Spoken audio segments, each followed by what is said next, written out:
নমস্কার, আমাদের নতুন চ্যানেল ছোট্ট অনন্যা রান্নাঘর।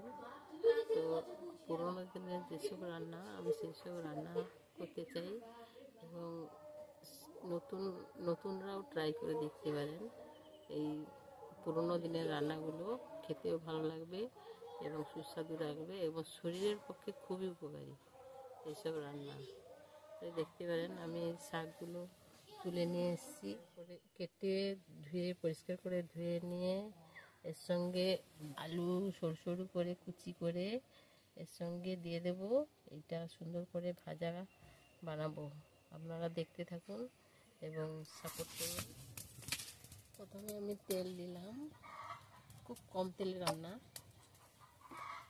তারপর আমি ফোড়ন দেব, ফোড়ন দিলাম।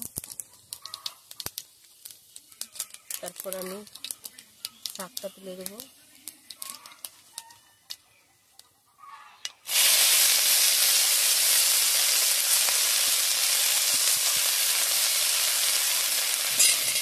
তারপর আলুটা দেবো, আলুটা তুলে দেবো।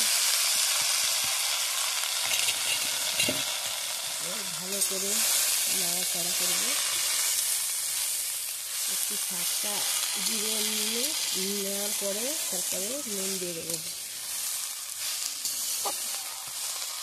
এখন নুন দেবো না, পরে নুন দেবো।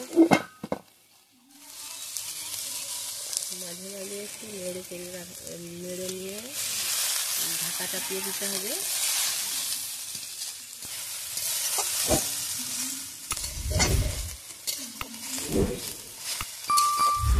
আনাজ সেরকমভাবে হলুদ গুঁড়ো দেবো, তারপরে প্রয়োজন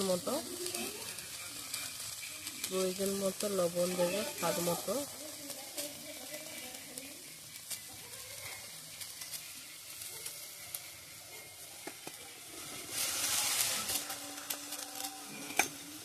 এবার ভালো করে নেড়ে নেব।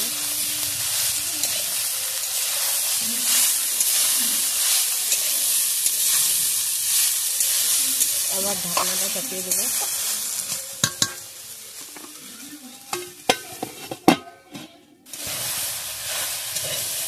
আলুটা সেদ্ধ হয়ে আসবে, তারপরে একটু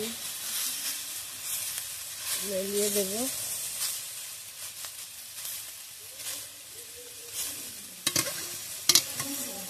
আবার ঢাকনা দিয়ে দেবো।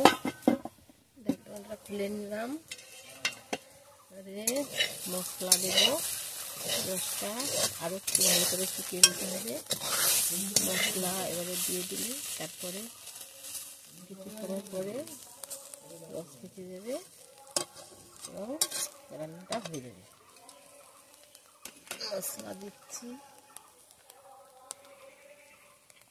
পেঁয়াজ বাটা,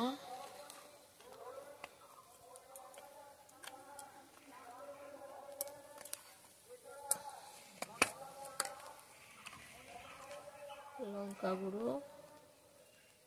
যারা বেশি ঝাল খান বেশি দেবে, যারা কম ঝাল খান কম দেবে।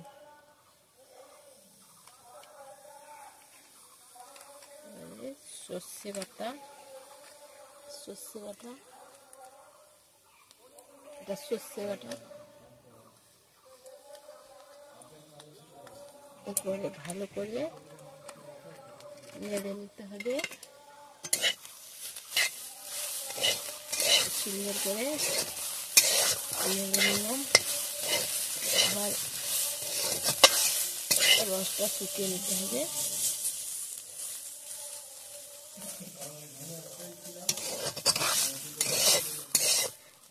ভাজা হয়ে গেছে, খুব সুন্দর গন্ধ থাকছে, খুব ভালো লাগছে দেখতে। এই ভাজাটা দিয়েই ভাতটা হয়ে যাবে। হয়ে গেছে, এবারে আমি তুলে নেব।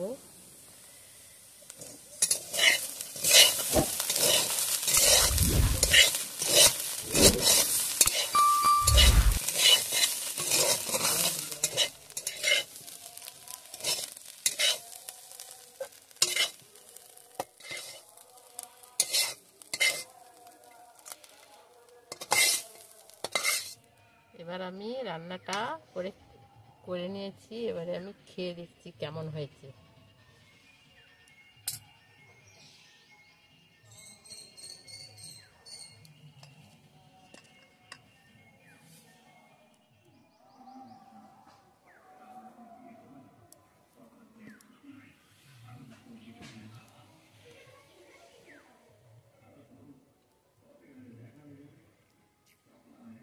দারুণ হয়েছে,